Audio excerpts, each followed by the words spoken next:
അപ്പോൾ അന്ന് ഗാന്ധിജി നെഹ്റുവിനോട് പറഞ്ഞ ഒരു കാര്യമുണ്ട്. അതെന്താണെന്നറിയോ?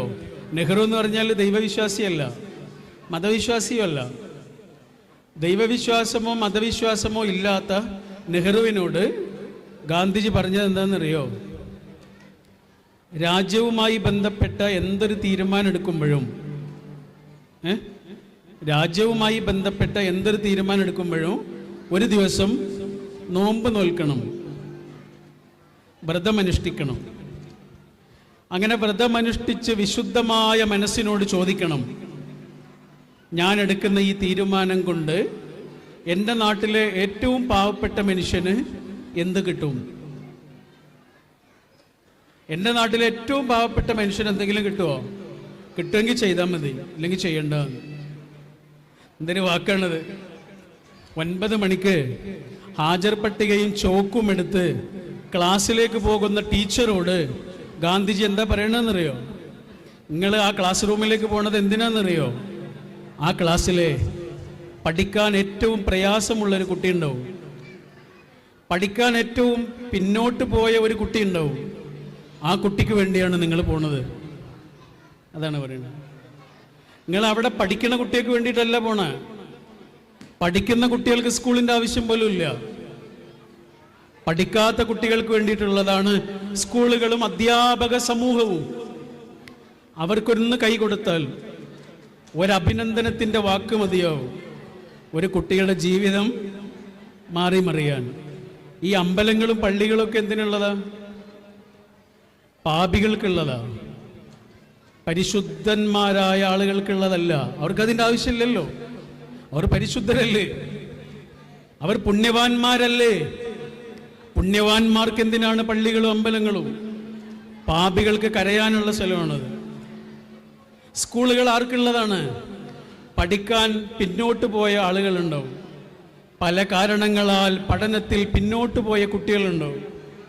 ഒന്ന് കൈ കൊടുത്താൽ, ഒരു ചെറിയ വാക്ക് കൊണ്ടൊന്ന് തലോടിയാൽ അവരുടെ ജീവിതമാകെ മാറി മറിയും.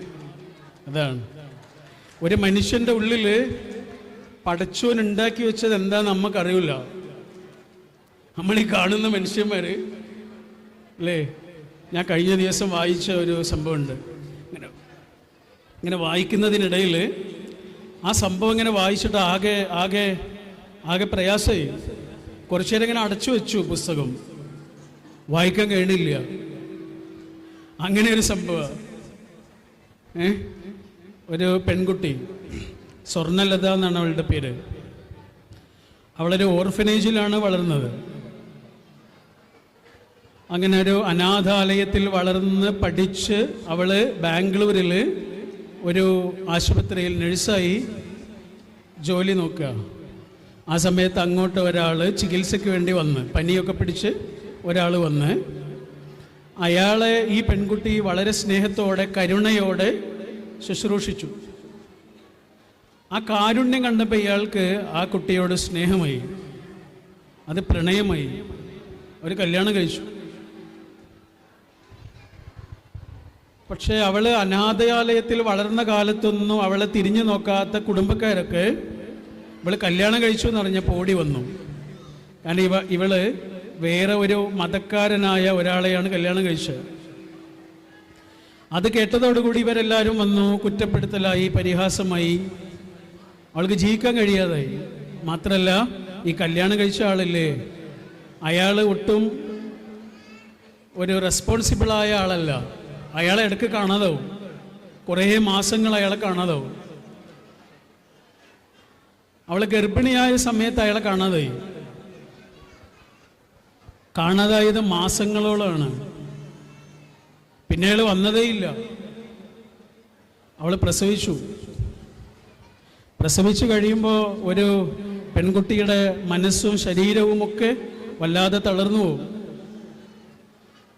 അവൾക്ക് മുന്നോട്ട് പോകാൻ കഴിയണില്ല. അവൾ ആകെ പ്രയാസത്തിലായി. അപ്പോൾ അവൾ ആലോചിക്കുകയാണ്, ഞാൻ സൂയിസൈഡ് ചെയ്യാം, ആത്മഹത്യ ചെയ്യാമെന്ന് തീരുമാനിച്ചു. പക്ഷെ അപ്പോൾ അവൾ ആലോചിച്ചത്, ഞാൻ ആത്മഹത്യ ചെയ്താൽ എൻ്റെ കുട്ടിയും എന്നെപ്പോലെ അനാഥാലയത്തിലാകും. അതുകൊണ്ട് അവൾ ഒരു കാര്യം തീരുമാനിച്ചു, കുട്ടിയെ കൊലപ്പെടുത്തിയിട്ട് ആത്മഹത്യ ചെയ്യാവും. അവളത് തീരുമാനിച്ചു. എലിവിഷം പോലെയുള്ള എന്തോ ഒരു വിഷമൊക്കെ വാങ്ങിയിട്ട് അവൾ ആ രാത്രിയിൽ ആർത്ത് കരഞ്ഞ് ആ വിഷവുമായി അവളുടെ കുഞ്ഞിൻ്റെ അടുത്തേക്ക് ഇങ്ങനെ വന്നു. ഒരമ്മയ്ക്ക് ഈ ലോകത്ത് ചെയ്യാവുന്ന ഏറ്റവും ക്രൂരമായ കാര്യമാണ്. വിഷവുമായി അവള് ആ കുഞ്ഞിൻ്റെ അടുത്തേക്ക് ഇങ്ങനെ വന്നു. കാലം കുറേ കഴിഞ്ഞു. ആ അമ്മയും മോനും ഇപ്പോഴും ജീവിച്ചിരിക്കുന്നുണ്ട്. ഒരു ദിവസം അമ്മ മോനോട് ഈ കഥകൾ ഇങ്ങനെ പറഞ്ഞു കൊടുക്കുക. എടാ, ഞാനേ നിന്നെ കൊല്ലാൻ നോക്കിയ അമ്മയാ. എനിക്ക് സഹിക്കാൻ കഴിയാതായപ്പോൾ ഞാൻ എൻ്റെ കുഞ്ഞിനെ കൊല്ലാൻ നോക്കി. എന്നിട്ട് ഞാൻ മരിക്കാൻ നോക്കി. ഞാൻ വിഷവുമായി നിൻ്റെ അടുത്തേക്ക് ഇങ്ങനെ വന്നു എന്ന് പറഞ്ഞു. അപ്പോൾ ഈ മകനില്ലേ, മകൻ ഭയങ്കരമായിട്ട് ചിരിച്ചു, ഭയങ്കര ചിരി. എന്നിട്ട് ചോദിച്ചു, പിന്നെ എന്താ എന്നെ കൊല്ലാതിരുന്നത് എന്ന് ചോദിച്ചു. അപ്പം അമ്മ പറഞ്ഞു, ഞാൻ വിഷമായിട്ട് ഇങ്ങനെ വന്നപ്പോഴേ നിന്റെ തൊട്ടിലേക്ക് ഞാനിങ്ങനെ നോക്കിയപ്പോഴേ നീ ഇതേപോലെ ഒരു ചിരി ചിരിച്ചു. എന്നെ നോക്കിയിട്ട് ഇങ്ങനെ കൊഞ്ചി കൊഞ്ചി ചിരിച്ചു കിടക്കുന്ന എൻ്റെ കുഞ്ഞിനെ ഞാൻ എങ്ങനെയാടാ കൊല്ലുക? കൊല്ലാൻ തോന്നിയില്ല എൻ്റെ കുട്ടിയെ. നിനക്കൊരു കാര്യം അറിയോ? നിന്റെ ആ ചിരിയാണ് എന്നെയും നിന്നെയും ഇന്നും ജീവിച്ചിരിക്കാൻ കാരണമാക്കിയിട്ടുള്ളത്. നിന്റെ ആ ചിരി കാരണമാണ് ഞാനും എൻ്റെ മോനും എപ്പോഴും ജീവിച്ചിരിക്കുന്നത് എന്ന്. ആ മോന് ഇന്ന് ആരാന്നറിയോ നിങ്ങൾ?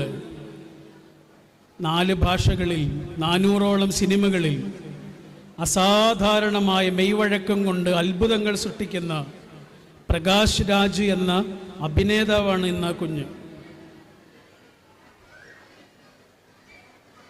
പടച്ചോൻ്റെ ഒരു കിതാബുണ്ട്, ഒരു വിധിയുടെ പുസ്തകമുണ്ട്. വിധിയുടെ ഒരു പുസ്തകം. അതിലെന്തൊക്കെയാണ് എഴുതി വച്ചിട്ടുള്ളത് എന്ന് നമുക്കറിയില്ല. ഞാൻ അതേപോലെ വായിച്ചൊരു സംഭവമുണ്ട്. തമിഴ്നാട്ടിലെ ഉള്ള ഒരു ആളാണ്. അദ്ദേഹം ജീവിക്കുന്നത് കേരളത്തിലാണ്. കുറേ വർഷങ്ങൾക്ക് മുമ്പാണ്. അവനൊരു 18-19 വയസ്സുള്ള സമയത്ത് അവൻ്റെ അച്ഛനും അമ്മയും സൂയിസൈഡ് ചെയ്തു, ആത്മഹത്യ ചെയ്തു. അച്ഛനും അമ്മയും ഒരു ദിവസം വഴക്ക് കൂടിയാൽ പോലും ഒരു കുട്ടിയുടെ അവസ്ഥ എന്തായിരിക്കും? അങ്ങനെയുള്ള ഒരു കുട്ടിയുടെ ജീവിതത്തിൽ അച്ഛനും അമ്മയും പോയാൽ എങ്ങനെ ഉണ്ടാവും? അപ്പം അവൻ തീരുമാനിച്ചു, ഞാനും പോവാം. അവന് സൂയിസൈഡ് ചെയ്യാൻ തീരുമാനിച്ചു. അങ്ങനെ അന്ന് അവന് കാസർഗോഡ് കുമ്പളയിലെ റെയിൽവേ സ്റ്റേഷനിലേക്ക് നടന്നു, റെയിൽവേ പാളത്തിൽ തലവെച്ചിട്ട് പോകാൻ വേണ്ടിയിട്ട്. അങ്ങനെ ആ പാളത്തിൽ ഇങ്ങനെ തലവെച്ച് കിടന്നു.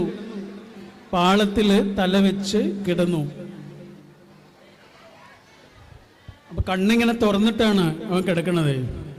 അപ്പൊ കുറച്ചപ്പുറത്ത് എന്തോ ഒരു സാധനം ഇങ്ങനെ തിളങ്ങുന്നുണ്ട്. അപ്പൊ അവനിങ്ങനെ നോക്കുമ്പോൾ ആ തിളക്കം കണ്ടപ്പോൾ അവനൊരു കൗതുകം. അങ്ങനെ എണീറ്റിട്ട് അതെന്താണ് എന്ന് ചെന്ന് നോക്കി, തിളങ്ങണത് എന്താണെന്ന് അറിയാൻ വേണ്ടി എണീച്ചു. എന്നിട്ട് ചെന്ന് നോക്കി. അപ്പം അതെന്താണെന്നറിയോ? അതൊരു പുഴു. അതൊരു പുഴുവാണ്, ഒരത്ഭുതമൊന്നുമില്ല. പക്ഷെ അത് കണ്ടതിന് ശേഷം അവൻ ആ പാളത്തിൽ കിടക്കാൻ കഴിയണില്ല. അവൻ്റെ ഉള്ളിൽ നിന്ന് ഒരാളിങ്ങനെ ചോദിക്കുക, എടാ, ഒരു പുഴു പോലും എത്ര തിളങ്ങിയാണ് ഈ ലോകത്തുനിന്ന് പോണത്, നീയോ? ഒരു പുഴു പോലും എത്ര തിളങ്ങിയാണ് ഈ ലോകത്ത് നിന്ന് പോണത്, നീയോ?